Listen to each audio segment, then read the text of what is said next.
Critical Role Recap Season 2, Episode 33. Last week there was a week off from the official campaign where Matt, Marisha, and Taliesin were gone for the week, and instead Liam did a one-shot werewolf adventure thing. This week we picked back up where we left off 2 weeks ago, with the Mighty Nein having completed all their stuff with the gentlemen, made their way to the Menagerie Coast to the outskirts of Nicodranus, after having purchased some pets, a weasel, an owl, and a blink puppy. On their way, they decided to go ahead and stop off at the beach because most of the members of the party had actually never seen the ocean before. Everyone but Fjord and Jester had never been to the ocean. So they tailed down to the beach and had a bit of fun. Jester used that time to try and train her blink puppy a little bit and was successful. And Bo also did a little bit of training of her owl to some moderate success as well. It's definitely a long way to go before they have mastered these beasts and we'll have them doing anything useful. But so far, they're all still alive, at least. And then they went into the city in order to go find Jester's mother and say hello. On the way there, Jester used sending to speak with her mother briefly and found out that her mom would be performing that night. So they decided to quickly go and catch her performance. Once they make their way into the establishment in which Jester's mother works, the Ruby of the Sea, they get their seats and check out some of the denizens of the place, and then are treated to Jester's mother coming down and singing a song for them as she walks around, and then she heads back up to her room after her one song and her performance is over. There's a big burly and intimidating looking man that doesn't quite fit in with the rest of the crowd who goes up immediately after the performance, and it seems like he tries to pay for some pleasure with the Ruby of the Sea. However, Jester's mother had determined to not see anyone that night so that she could instead meet Jester's friends and spend time with her daughter. So he came back downstairs in a huff as the Mighty Nein themselves made their way up to go speak with Jester's mother. Speaking with Jester's mother, they learned that this man has been causing her some bit of trouble lately as he is becoming quite jealous and possessive of her.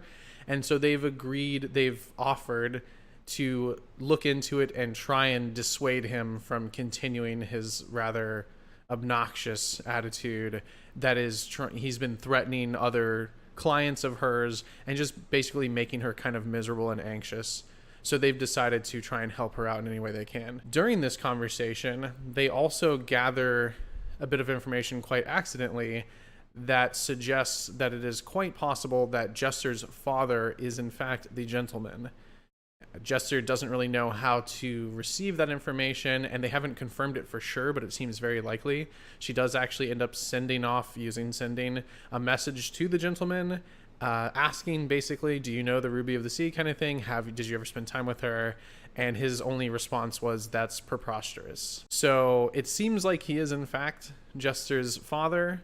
He told the Ruby of the Sea, she had no idea who the gentleman was. She just, from the description that they gave of him, was like, oh, that sounds a lot like him kind of thing. The gentleman had told the Ruby of the Sea previously before he left that he was going to marry her and he was going off to his island that he lives and was going to prepare things for them to arrive, basically. And then she never heard from the gentleman again, and she assumed that he died at sea or something wrong happened. Learning that he was living in Zadash, and they didn't really go into details about what he does, but learning that he was not missing and was not really incapacitated in a way did seem to affect her.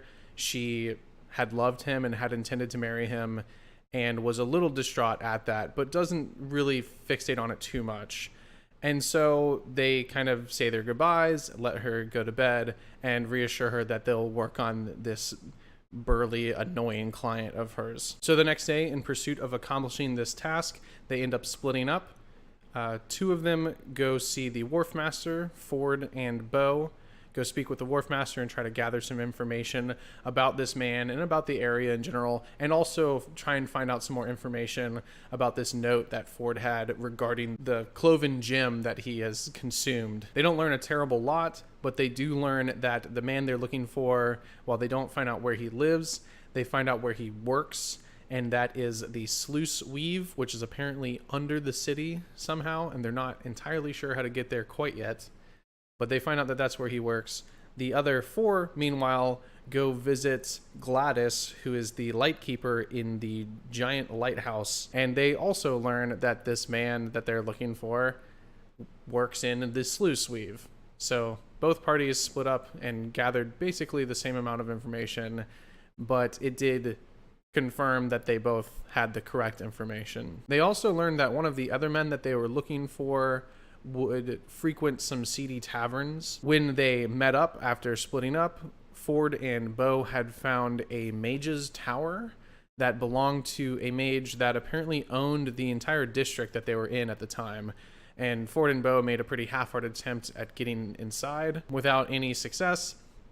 And then Caleb redirected them back to their current task and agreed that while the tower was interesting, it wasn't really important to what they were doing at the moment, but maybe they would go back and check it out another time. After that, the group made their way into a tavern, and that's pretty much where it ended. They walked in, Matt described some of the denizens, one of which was a turtle person, and yeah, the episode ends right there with them walking into this tavern. Not much happened this week as far as story movement, but we did learn that Jester's father is quite possibly the gentleman, and we are on our way to the next chapter, which is going to deal with this client of the Ruby of the Sea that has been causing trouble for her. That's about it. So thanks for watching, and I'll see you next time.